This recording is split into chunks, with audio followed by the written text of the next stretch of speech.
Hi, this is Blaze Bayley, the singer with Iron Maiden. You're going to see me and all the rest of the great geezers from the band in Thunder magazine. And we'll see you on tour soon. Yes!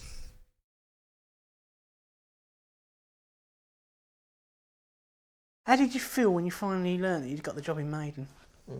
Relieved more than anything. Because there was a bit of a while, where it was, Well, I had to audition just the same as everybody else. That's right. So I was probably not. I just thought I didn't think really. I thought I had a chance as much as anybody else because I'm quite a determined person. But I thought, oh, I'll never get it, because it's such a dream job. It's something that you think about it now. So I was just relieved more than anything that all the anxiety and worrying, think, will I get it? Won't I get it? What am I gonna, So I just, it was like, are you sure? Are you sure? Just to make sure, it's me, yeah. You've found the right person. You sure? And then I just spent about 3 days getting completely drunk and staying drunk.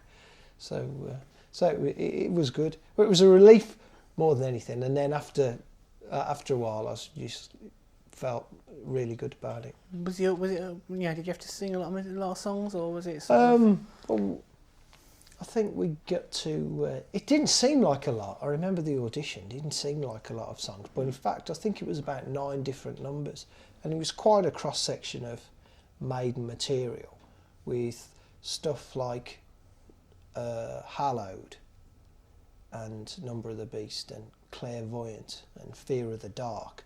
So it was all quite different stuff, that both Paul and Bruce had done. Mm-hmm. And I just remember being at the audition and thinking, well, even if I don't get it, at least I've got the chance to sing with Maiden and sing, 10 songs. And so I thought, well, I've got this far. I don't really care now. I'll just go for it and enjoy the fact that I'm actually singing with Iron Maiden. So it was good from that point of view, and it was really good. And we got to the end of it, and we were all looking at each other going, isn't there any more? Was that it? Because it just seemed to go like that, There seemed to be a real vibe in the room. Something was certainly clicking. So when it came to actually settling in with a band, did it take a while to adjust to it, or was it a case of sort of like, we're in there, this is it?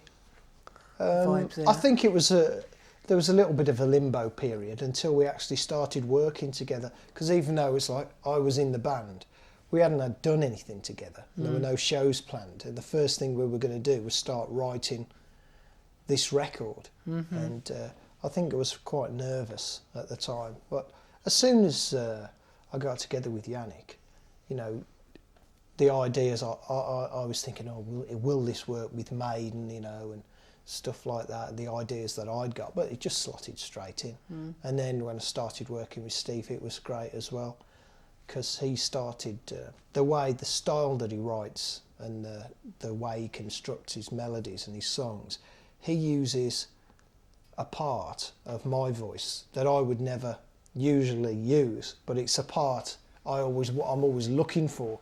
Mm-hmm. So it's quite fulfilling in that respect, because even though I spent 9 years in Wolfsbane, my previous band, and we'd made 5 albums, there was certainly something as we'd gone on that I was trying to find more character and something more individual about my voice that maybe I just touched on sometimes. But when we started working together in Maiden, writing the songs, and as the arrangements started coming together, it really felt like something was coming out of me. I was pushing myself a lot further, and it was very, very satisfying.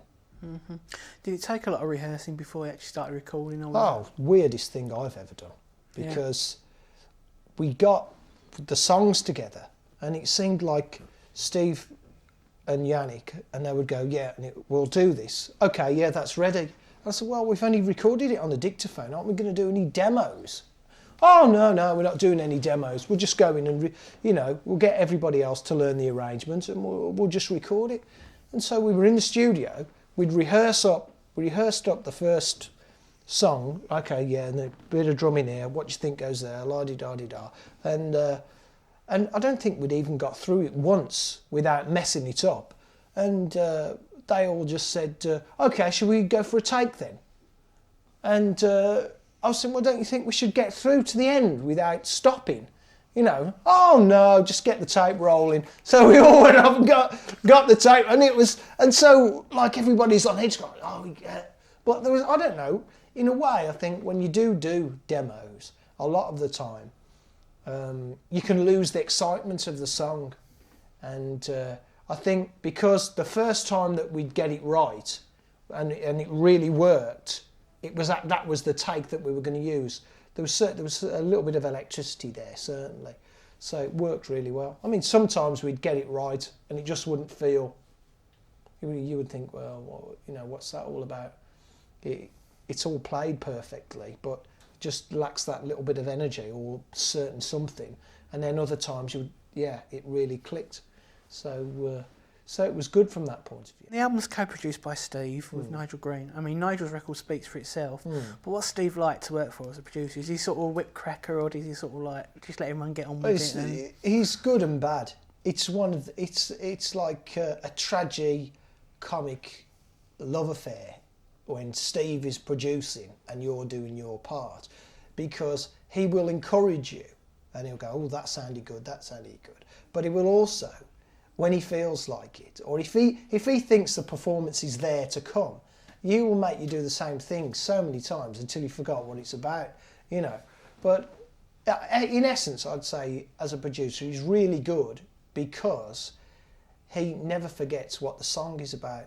He never looks at things from a purely technical thing, and he always makes you feel like the musician is more important than the equipment, which I think when you're in the studio, it's very easy for the technocrats to take over and say, oh yeah, we've got this computer doing that, we can use these effects, this song, and forget that in essence what music is about, and especially the style of music that Maiden do, what that is about is actually reaching to people, it's speaking to people, you know, and that's why I think the band has got, it's a live band because that's the ultimate place for that, you know, for saying, when you're on stage or when you're in a gig, then it's, I think the vibe with Maiden, it's much less, it's not we are the band, you are the fans. I think it's more like, yeah, we're all here together to get the most out of tonight and really enjoy ourselves. So from that point of view, I think that Steve doesn't forget that when he's in the studio. And that I really like working like that, because I always imagine when I'm singing, I always try and think, right, what's this going to be like live? You know, when we're on stage, what's it going to be like? And I'm really looking forward to doing Sign of the Cross and some of the other ones live. The new artwork is, like I said, it's a radical departure from what I've done in the past. Was that a conscious decision when the artwork was being thought of, or did it just sort of like move that way? Well, it was, I think, a conscious decision in one way.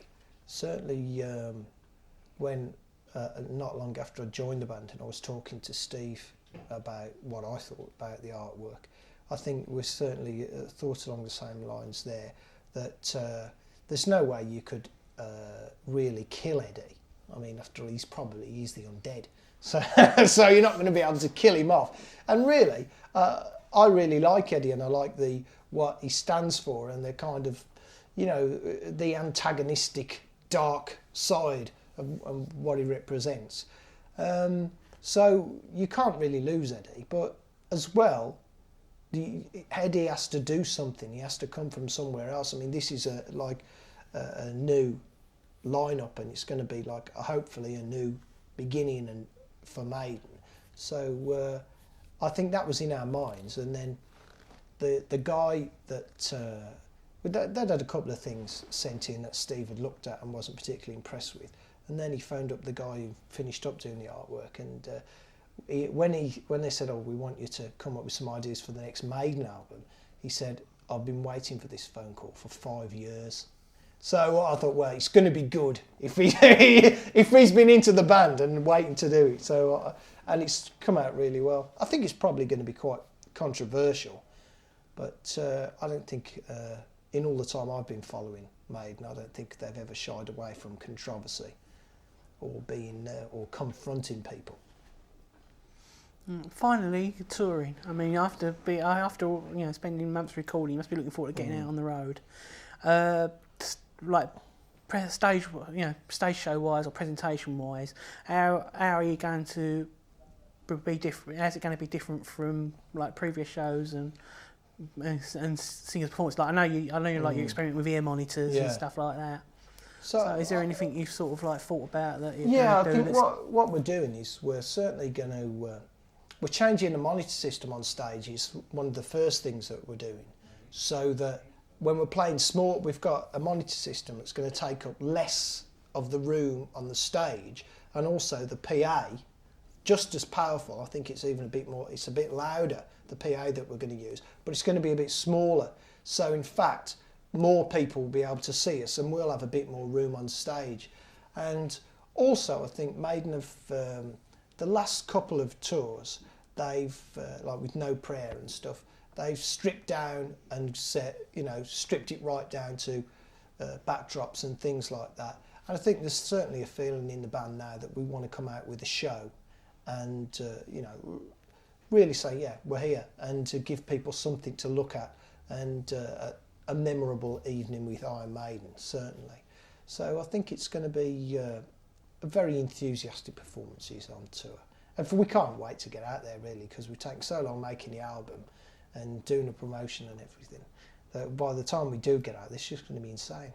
It's just going to be like one of those fairy story dragons lying asleep in the cave, waking up incredibly hungry, breathing fire. We're about to go and trash the local town and eat all the virgins. So that's what it feels like at the moment. When we get out there, I'm sure it's going to be insane.